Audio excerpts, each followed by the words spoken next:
High friends, welcome back to my channel. আর আজকে আমি আর মামাম চলে গেছিলাম বেহালা সিদ্ধেশ্বরী মন্দিরে। মামামের শরীরটা কিছুদিন ধরে একটু খারাপ যাচ্ছে, যার জন্য অনেক দিন ধরেই ভাবছিলাম যে একটু পুজো দিতে যাব কিন্তু যাওয়া হচ্ছে না। এত রোদ, এত গরম না, যার জন্য বেরোনোও হচ্ছে না ওকে নিয়ে। তো যাই হোক, উনি তো দেখলেই সবই পারে, প্রণামও করলো কি সুন্দর ঠাকুরকে। উনি সবই পারে, শুধু একটা জিনিস ছাড়া, সেটা হচ্ছে গিয়ে ওনার খেতে যত প্রবলেম। তো যার জন্য আমি ওকে দুখানা ডাক্তার দেখিয়েছি, দুজনই সেম বলেছে যে খাওয়া নিয়ে ওকে জোর করা যাবে না, যেটা আমি করি। আর এখানে এসে না ও খুব মজা করছিলো, আমারও খুব ভালো লাগছিলো। অনেকদিন পর একটু বেরোলাম, সেরকম তো পার্কেও যাওয়া হয় না এখন আর, এত গরম, যার জন্য পার্কেও নিয়ে যাই না। কারণ পার্কেও এত দৌড়ায় যে ঘামিয়ে যায়। আর এখানে একটু দৌড়াদৌড়ি করতে পারছিল, তাও একটু ঠান্ডা ছিল মন্দিরের ভেতরটা।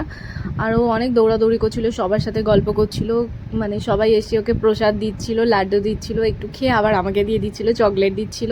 সেগুলো সবই ও আমার কাছেই জমা রেখে দিয়েছিল। যাই হোক, তো ওকে যখন সবাই ভালোবাসে না, বিশ্বাস করো আমার এতটাই ভালো লাগে, খুব ভালো লাগে।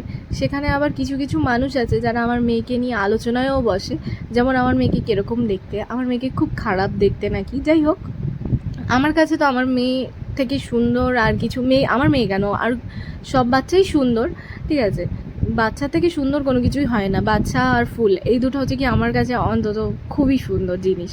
তো তাদেরকে নিয়েও যে কেউ আলোচনা করতে পারে, আলোচনা বসতে পারে যে তাদেরকে কীরকম দেখতে বা কী সেটা নিয়ে, তো তার থেকে খারাপ কিছু আর হয় না, ঠিক আছে।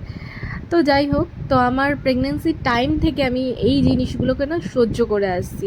কিছু কিছু মানুষকে তো লাইফ থেকে বারই করে দিয়েছি, আর যাদেরকে বার করতে পারিনি, যে আমি কেন এত তাড়াতাড়ি প্রেগনেন্ট হলাম, কেন এত তাড়াতাড়ি বাচ্চা নিলাম, সেটা আমার ব্যক্তিগত ব্যাপার, আমি কাউকে বলতে যাব না, ঠিক আছে। আর এটা বাজার থেকে কিনে আনা জিনিস না, তোমরা বললে আমার মন খারাপ হলো আর আমি দোকানে গিয়ে ফেরত দিয়ে আসলাম, তো বেকার বেকার আমার মন খারাপ করেও লাভ নেই। আমার মন খারাপ হয় না, বিশ্বাস করো তোমরা, আমার মন থেকে না তোমাদের জন্য যত খারাপ কিছু আছে না, সেগুলোই আমার মনে হয় মুখ দিয়ে প্রকাশ করি, কিন্তু পারি না, কারণ কিছু কিছু মানুষকে তো আমার লাইফে রেখেও দিয়েছি এখনও, তাই